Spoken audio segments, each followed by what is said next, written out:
La leçon d'aujourd'hui est intitulée « Propagation d'une onde lumineuse ». Bon, avant de commencer, je vais vous rappeler des lois de Descartes. Vous devez les savoir pour bien comprendre cette leçon. Bon, rappel, ok. Premièrement, principe de propagation rectiligne de la lumière. Ok. Alors, la lumière se propage dans un milieu homogène et transparent selon des lignes droites. Okay, ça veut dire qu'on considère que la lumière est l'ensemble des lignes droites et chaque ligne est appelée rayon lumineux. En pratique, on ne peut pas isoler un rayon lumineux, mais nous allons considérer qu'un faisceau lumineux qui est très mince est considéré comme rayon lumineux. Alors on représente le rayon lumineux par un segment muni d'une flèche qui indique le sens de propagation de la lumière. Donc, et on parle aussi des faisceaux lumineux parce que les lampes émettent des faisceaux lumineux. Alors on a un faisceau cylindrique, faisceau cylindrique ou bien faisceau parallèle, les rayons lumineux sont parallèles et on obtient ce faisceau cylindrique par exemple par un laser. Il y a aussi un faisceau divergent, c'est le faisceau par exemple émis par un phare de voiture, donc la lumière est divergente, et on a aussi un faisceau convergent qu'on obtient lorsque la lumière traverse une loupe ou bien une lentille convergente. Alors je vais passer maintenant à la réflexion de la lumière. Alors cette réflexion est observée chaque fois que la lumière tombe sur un miroir. Alors supposons qu'on a un miroir qui est horizontal. Alors là, j'ai tracé la normale à cet miroir. Et voilà un rayon incident qui entre en contact avec ce miroir en N. Alors N est appelé point d'incidence. Et ce rayon, c'est le rayon incident. Alors en tombant sur cet miroir, il subit une réflexion. Ça veut dire qu'il change de direction de propagation. Voilà, donc je vais tracer le rayon réfléchi. Alors ici j'ai R, rayon réfléchi. Descartes a étudié ce phénomène en utilisant les lois de la géométrie et a posé deux lois qui régissent le phénomène de réflexion. La première loi de Descartes, le rayon incident IN, la normale au miroir N'N et le rayon réfléchi INR appartiennent au même plan. La deuxième loi, alors ici je vais noter cet angle, ça veut dire l'angle que forme le rayon incident avec la normale par I. Et l'angle que forme la normale avec le rayon réfléchi par R. Alors la deuxième loi de Descartes nous dit que I égale à R. L'angle d'incidence égale à l'angle de réflexion.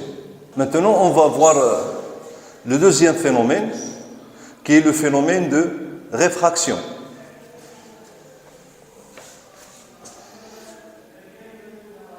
Phénomène de réfraction, Mon petit 2.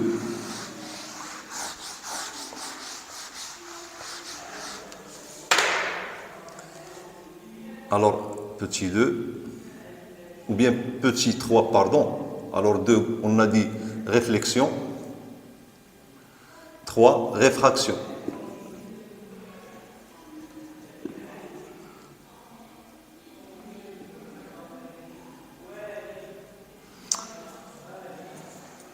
Alors là, on n'a plus de miroir, mais ce qu'on a, on a deux milieux. Le premier cas, on avait un seul milieu, et là, on a deux milieux.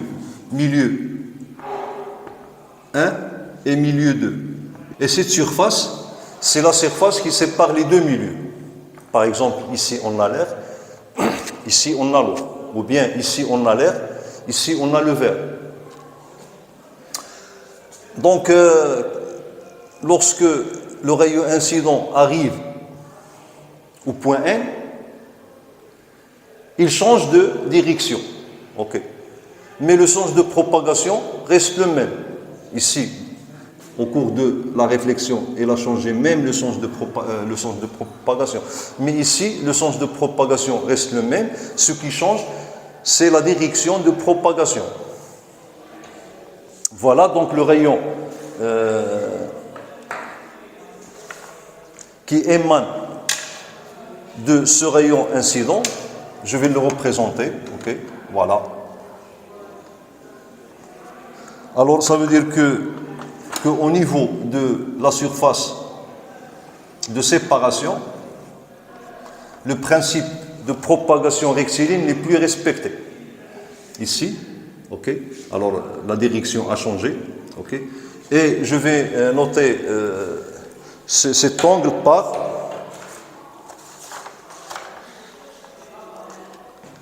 alors cet angle, je vais le noter par I1. Voilà.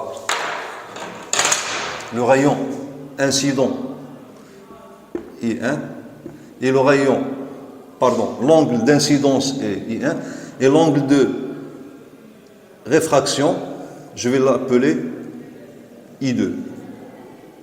Voilà.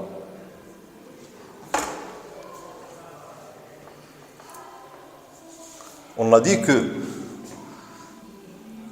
la lumière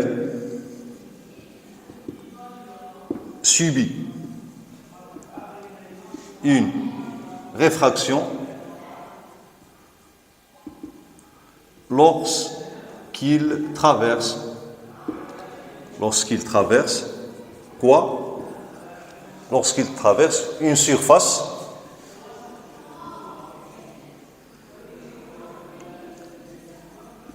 séparant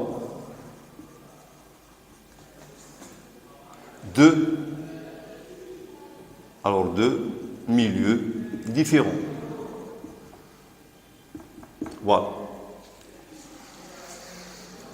Descartes a étudié aussi ce phénomène et a posé deux lois. Première loi. Alors ici, loi de Descartes. Loi de Descartes. Pour, bien sûr, la réfraction. Pour la réfraction. Première loi. Alors, le rayon incident, la normale, et le rayon réfracté, je vais noter ici I', se trouvent dans le même plan. Deuxième loi.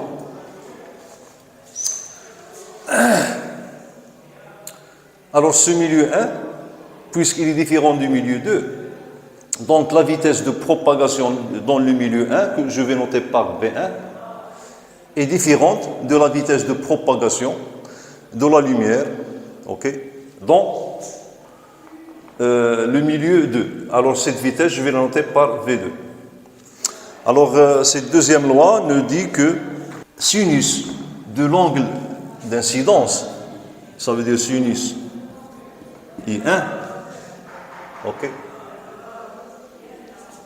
divisé par sinus de l'angle de réfraction I2 égale au rapport de la vitesse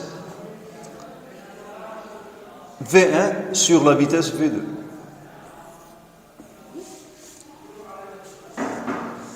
Ou bien la vitesse de propagation V2 ou la vitesse de propagation V2 fois sinus I1 égale à la vitesse de propagation V1 fois sinus